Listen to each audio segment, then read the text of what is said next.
Adolf Hitler का सत्ता का रास्ता उनके पर्सनल एक्सपीरियंसेस, पॉलिटिकल आइडियोलॉजीज और हिस्टोरिकल सर्कमस्टेंसेस का कॉम्प्लेक्स इंटरप्ले था।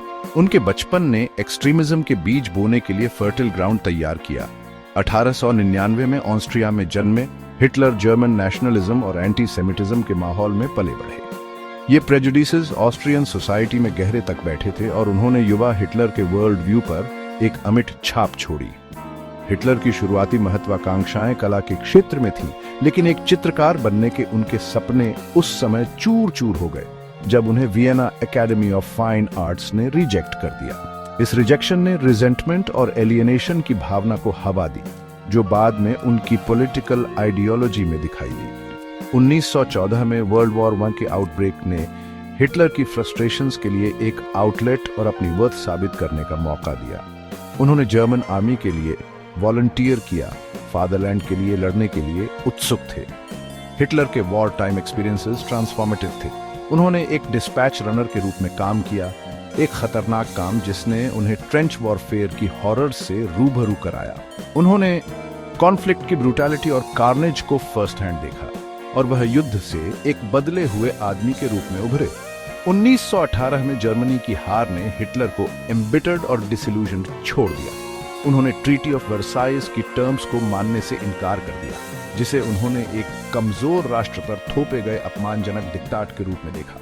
हिटलर के वॉर टाइम एक्सपीरियंसेस और उसके बाद जर्मनी की हार के ह्यूमिलिएशन ने पॉलिटिक्स में उनकी बढ़ती रुचि को हवा दी। उन्हें यकीन हो गया कि जर्मनी को उसके ही नेताओं ने धोखा दिया है, खासकर ज्यूज और कम्युनिस्ट्स, जिन्हें उन्होंने देश के पतन के लिए जिम्मेदार ठहराया। नेशनलिज्म, एंटीसेमिटिज्म और रिजेंटमेंट के इस जहरीले मिश्रण ने उनके पॉलिटिकल करियर की आइडियोलॉजिकल नींव बनाई। पहले विश्व युद्ध के बाद जर्मनी राजनीतिक और आर्थिक उथल-पुथल की स्थिति में था। 1919 में स्थापित वाइमर गणराज्य को कई चुनौतियों का सामना करना पड़ा, जिनमें महामुद्रास्फीति, राजनीतिक अस्थिरता और सामाजिक अशांति शामिल थी। अनिश्चितता और असंतोष के इस माहौल ने जर्मन वर्कर्स पार्टी या डीएपी जैसे चरमपंथी समूहों के लिए जगह बनाई, जिसमें हिटलर 1919 में शामिल हो गए। डीएपी एक छोटा अतिवादी समूह था जिसकी विचारधारा भ्रमित थी, जिसमें राष्ट्रवाद, यहूदी विरोध और पूंजीवाद विरोध का मिश्रण था। हालांकि हिटलर ने पार्टी की क्षमता को देखा। उनके करिश्मे और भाषण कौशल से प्रभावित होकर डीएपी के नेताओं ने दर्शकों को मोहित करने और उनके संदेश को फैलाने के लिए हिटलर की प्रतिभा को पहचाना। वह जल्दी से रैंकों में ऊपर उठ गया, पार्टी का सबसे प्रमुख वक्ता और मुख्य प्रचारक बन गया। हिटलर के नेतृत्व में डीएपी में एक महत्वपूर्ण परिवर्तन आया। उन्होंने इसका नाम बदलकर national socialist German workers party या एनएसडीएपी रखा, जिसे आमतौर पर नाजी पार्टी के रूप में जाना जाता है। हिटलर ने पार्टी में अपनी खुद की घातक विचारधारा, राष्ट्रवाद, यहूदी विरोध और जर्मन महानता की वापसी की तीव्र इच्छा का एक शक्तिशाली मिश्रण डाला। हिटलर के उग्र भाषण, यहूदी विरोधी बयानबाजी और जर्मनी के खोए हुए गौरव को बहाल करने के वादों से भरे हुए युद्ध और आर्थिक कठिनाई के आघात से जूझ रही आबादी के साथ प्रतिध्वनित हुए। नाजी पार्टी उन लोगों के लिए एक आश्रय स्थल बन गई जो वाइमर गणराज्य से वंचित और मोहभंग महसूस करते थे। राष्ट्रीय पुनरुत्थान और नस्लीय शुद्धता का एक मोहक दृष्टिकोण पेश करते थे। नाजी पार्टी की बढ़ती हुई पॉपुलैरिटी देखकर हिटलर और उसके फॉलोअर्स को लगा कि पावर हथियाने का सही समय आ गया है। 1922 में बेनिटो मुसोलिनी के सक्सेसफुल मार्च ऑन रोम से इंस्पायर्ड होकर हिटलर ने बवेरिया की राजधानी म्यूनिक में भी ऐसा ही कूप प्लान किया। बियर हॉल पुट्च, जैसा कि इसे बाद में कहा गया, 8 नवंबर 1923 को हुआ। हिटलर और उसके स्टॉर्म ट्रूपर्स, जो नाजी पार्टी की एक पैरामिलिट्री विंग थी, एक बियर हॉल में घुस गए जहां बवेरियन गवर्नमेंट ऑफिशियल्स की मीटिंग चल रही थी। हिटलर ने नेशनल रेवोल्यूशन का ऐलान किया और एक नई गवर्नमेंट बनाने की घोषणा की, लेकिन ये कू अटेम्प्ट ठीक से प्लान नहीं किया गया था और ठीक से एग्जीक्यूट भी नहीं हुआ। बवेरियन अथॉरिटीज ने जल्दी ही कंट्रोल वापस ले लिया और हिटलर को ट्रीजन के लिए अरेस्ट करके जेल में डाल दिया गया। हालांकि हिटलर का जेल जाना एक सेटबैक था, लेकिन ये उसके पॉलिटिकल करियर में एक टर्निंग पॉइंट साबित हुआ। जेल में अपने समय के दौरान हिटलर ने मेरा संघर्ष लिखी, जो एक ऑटोबायोग्राफिकल मैनिफेस्टो थी, जिसमें उसने अपनी पॉलिटिकल आइडियोलॉजी और जर्मनी के लिए अपने विजन को बताया था। यह किताब नाजी मूवमेंट की बाइबल बन गई और आगे आने वाले हॉरर्स की नींव रखी। 1924 में जेल से रिहा होने के बाद हिटलर ने कानूनी तरीके से सत्ता पाने का फैसला किया। उन्हें एहसास हुआ कि बियर हॉल पुट्श की नाकामी ने कई संभावित समर्थकों को उनसे दूर कर दिया था और उन्होंने नाजी पार्टी को और अधिक अनुशासित तरीके से फिर से बनाने का संकल्प लिया। हिटलर ने पार्टी के संगठन को मजबूत करने, इसकी सदस्यता बढ़ाने और एक बेहतर प्रचार तंत्र विकसित करने पर ध्यान केंद्रित किया। 1920 के दशक के मध्य में नाजी पार्टी को पकड़ बनाने के लिए काफी संघर्ष करना पड़ा। गुस्ताव स्ट्रेसमैन के नेतृत्व में जर्मनी ने सापेक्षिक स्थिरता और आर्थिक सुधार का दौर देखा। हालांकि समृद्धि का यह दौर अल्पकालिक साबित हुआ। 1929 के वॉल स्ट्रीट क्रैश ने दुनिया को महामंदी में धकेल दिया और विदेशी कर्ज और निवेश पर बहुत ज्यादा निर्भर जर्मनी पर इसका खासा बुरा असर पड़ा। महामंदी का जर्मन अर्थव्यवस्था पर विनाशकारी प्रभाव पड़ा। बेरोजगारी बढ़ी, व्यवसाय ठप हो गए और लाखों जर्मन गरीबी और निराशा में डूब गए।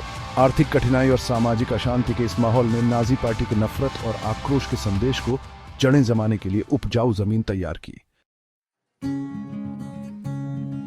1929 में शुरू हुआ महामंदी पूरी दुनिया की अर्थव्यवस्था को तहस नहस कर दिया। पहले विश्व युद्ध के बाद अब भी जूझ रहा जर्मनी इस महामंदी से बुरी तरह प्रभावित हुआ। बेरोजगारी आसमान छूने लगी और बहुत से लोग तंगहाली में आ गए, गुजारा करना मुश्किल हो गया। इसी आर्थिक उथल पुथल के दौर में एडोल्फ हिटलर के नेतृत्व वाली नाजी पार्टी का प्रभाव बढ़ने लगा। आर्थिक सुधार, राष्ट्रीय पुनरुत्थान और जर्मन गौरव की बहाली के उनके वादे बदलाव के लिए बेताब लोगों के दिलों में घर कर गए। नाजियों ने व्यापक असंतोष का फायदा उठाया और जबरदस्त प्रचार और करिश्माई भाषणों से लोगों का समर्थन बटोरा।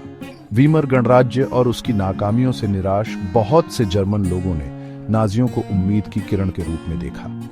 महामंदी के दौरान नाजियों के समर्थन में आई तेजी उनके सत्ता में आने का एक महत्वपूर्ण मोड़ थी। इसने जर्मन लोगों के डर और निराशा का फायदा उठाने की उनकी क्षमता को दिखाया और राजनीतिक परिदृश्य पर उनके प्रभुत्व का मार्ग प्रशस्त किया। 30 जनवरी 1933 को एडोल्फ हिटलर को जर्मनी का चांसलर बनाया गया। जर्मन राजनीति में यह बहुत बड़ा मोड़ था। यह एक नए दौर की शुरुआत थी। शुरुआत में लोगों को यकीन नहीं हुआ, लेकिन हिटलर इतने बड़े पद तक पहुंच गया। उसके विरोधियों ने उसे कम आंका और राजनीति में चाल चली गई। तानाशाही हुकूमत बनाने की तरफ यह एक बहुत बड़ा कदम था। मार्च 1933 में इनेबलिंग एक्ट पास हुआ, जिससे हिटलर को राइख्सटाग की बिना मंजूरी के कानून बनाने का अधिकार मिल गया। इस एक्ट ने वाइमार रिपब्लिक के डेमोक्रेटिक ढांचे को पूरी तरह से खत्म कर दिया और हिटलर को डिक्टेटर बना दिया।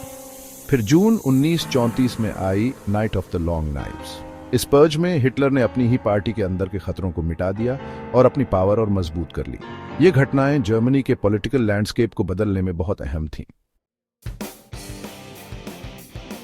अपना पावर पक्का करके हिटलर ने जर्मनी पे अपना टोटलिटेरियन कंट्रोल और बढ़ा दिया।